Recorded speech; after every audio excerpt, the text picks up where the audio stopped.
How's it going, guys? Okay. Me and Junior were talking, and I said to Junior, we have to figure out a way to roll the car side to side. Not front to back, side to side. Now, when you use the dollies, like there's the dollies back there, okay, and you got the caster, okay, the wheels got it. Caster, dude, that's what they call them, caster.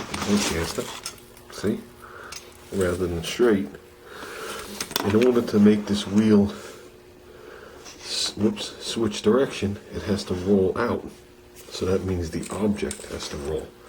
So every time I go to roll that car, say I rolled it back, now I want to roll it forward. All the casters are pointing in the wrong direction, so they got to roll. So the car's got to roll around. It's a big pain in the ass to switch it around. And that's 8 wheels for the 2 wheels. So if you have all 16 wheels on the ground, it becomes a pain in the ass, and the thing will do what it wants. I need a way to roll this car back and forth effortlessly. I couldn't get that word out. Okay? With no caster change, no nothing. And I said to Junior, I said, it has to be a way that we could do it, that we don't disturb anything. It doesn't take a long time. It has to be quick. It has to be motionless. The car can't go up and down. It's whatever. And that'll allow me that when the car, there's the car, whoops, I'm trying through the thing, is in the garage, we can move it closer to the side as I paint the top and come down and paint or whatever it is. Then we roll it the other way and I come back and then paint the car. Okay, so I can just move the car back and forth. I can't deal with the casters spinning around and having to push on something hard and the car going sideways, and just can't deal with that. Okay, Junior helping me is not the issue. Okay, it has to be like it's on rails. So I said to Junior, the only way to do that is to use a fixed wheel, like these. Okay, I says we could do it this way, right? So we could put one by the rear wheel, kinda, by the other rear wheel, and in the center of the cross member. We could do 4 wheels, but I don't think 4 wheels is required. And the wheels will point left to right, but they got to be rigid. Okay, and we should be able to push the car back and forth. I told him right over here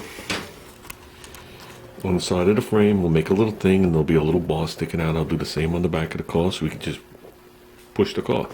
Okay, we'll hook something to the cross member here and in the back. And what we came up in the back was you have your rear end. Oops. We'll film it from this angle. Okay, you have your rear tube. Okay, you have your leaf springs, and then you have the U-bolts coming through. And I have a plate, and then it's plated, if you guys remember, but the bolts stick through on the bottom. So I said to Junior, I'll just match the plate that's here and drill the 4 holes to it so the plate bolts on the bottom of the car. I have plenty of U-bolts sticking out. And I'll mount the wheel rigid to that. And then when we're done, we just take it off. So we're done with it. So the Rain got these Harbor Freight Specials. This is the biggest wheel that Harbor Freight sells that's a rigid wheel. Can't use air wheels. Air wheels will prevent us from getting this thing to slide. The wheel does have a crown to it, so there'll be a little resistance. So if the wheel is slightly off, it'll still roll. The wheel is sitting on bearings. They're ball bearings.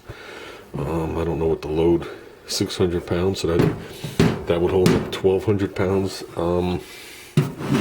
That's 1,800 pounds with 3 of them on there. The car's not 1,800 pounds, especially with no motor, no training, and half the crap missing out of it. But either or.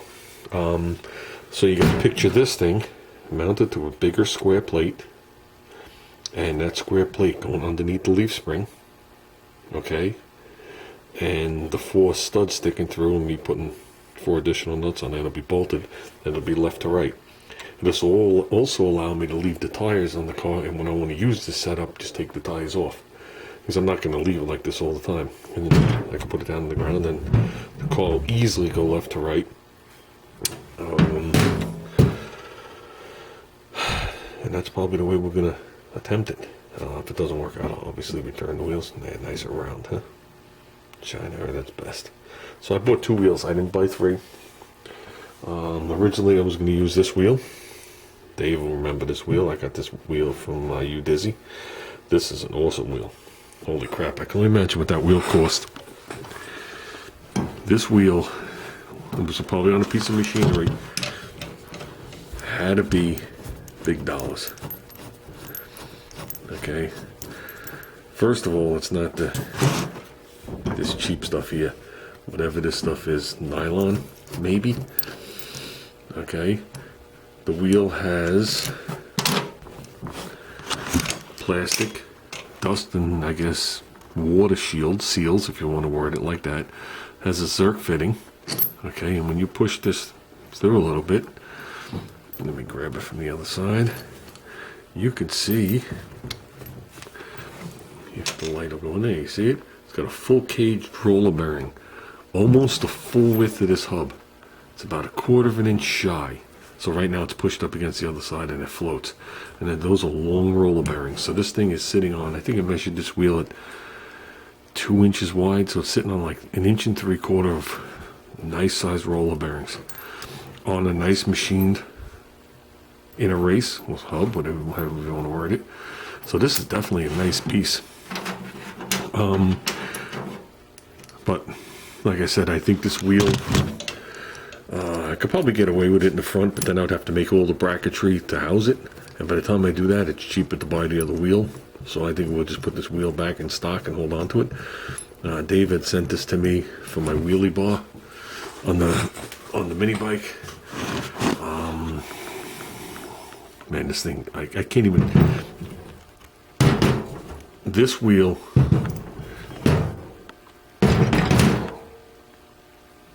is at least 1 pound or 2 heavier than that wheel, than that setup.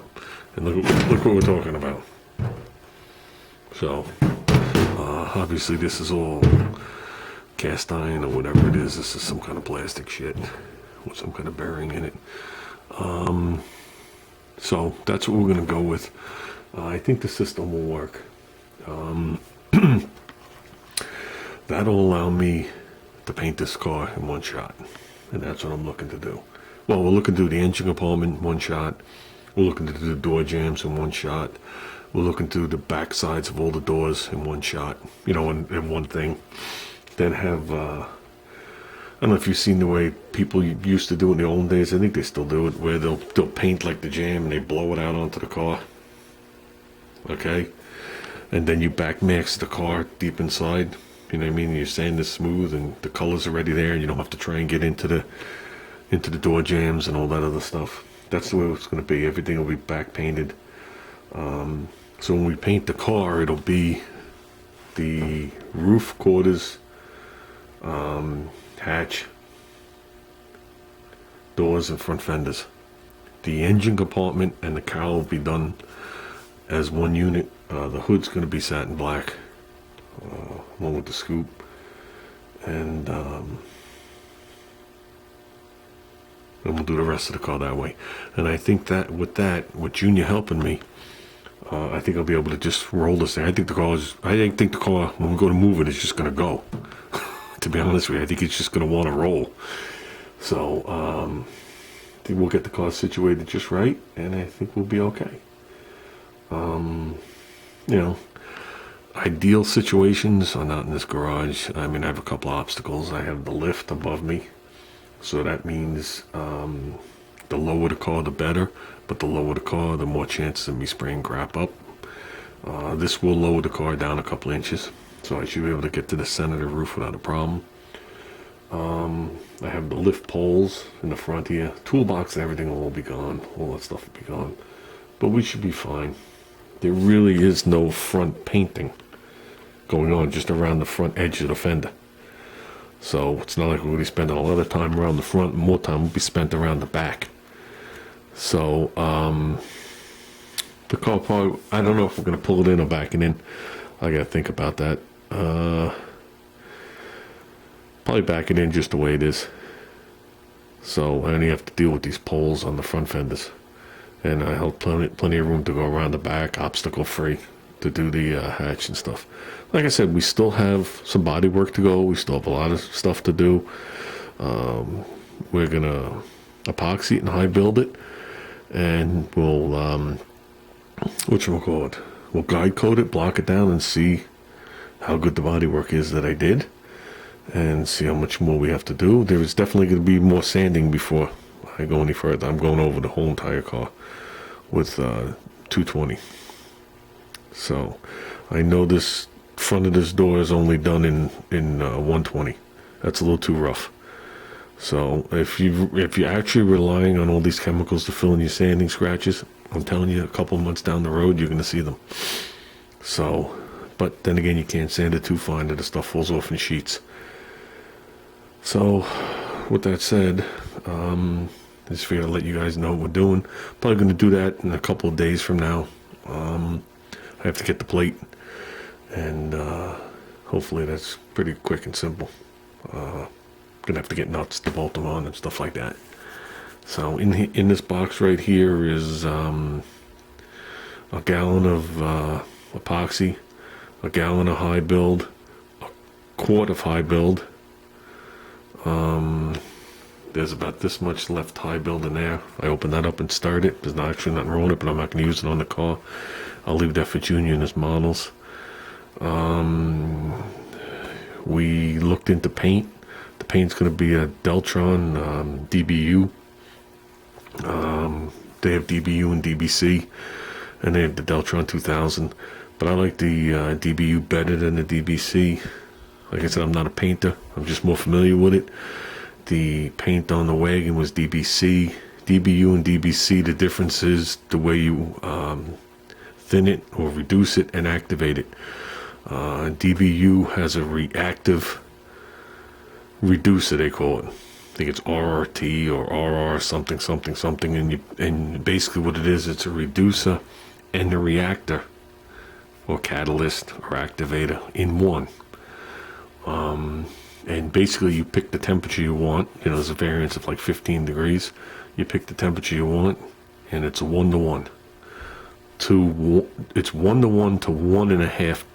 It's 1-to-1 to 1 to 1.5. So basically, the gallon of base coat that we're going to get will make 8 to 10 quarts of sprayable material, which is more than enough for this car, especially in a Deltron product.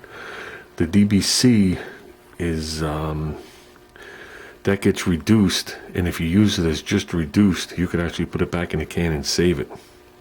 Okay, or you could do it like I did with the roof, which is recommended. They sell a little can of activators about this big, like 4 ounces, for like $65, $70, $80, and you could activate it. And once you activate it, obviously you can't save it. I just like the DBU better, the first one, and that's what we're going to go with. We looked at the paint both ways. I'm just going to stick with something that I remember, you know what I mean? It's more old. It leans more towards the original Deltron that they had back in the day. So, and the clear is just going to be the basic wet, not the plus and not the other stuff. The basic wet. It's clearer. It's a little thinner. It's what I used. The other stuff that other people used was the wet plus, which is a little more higher solid content. It's a little more yellowish from all the UV protectant that they put in it. I've never sprayed it, so I'm going to stick with something I sprayed with before. I don't have a problem with the paint on the wagon.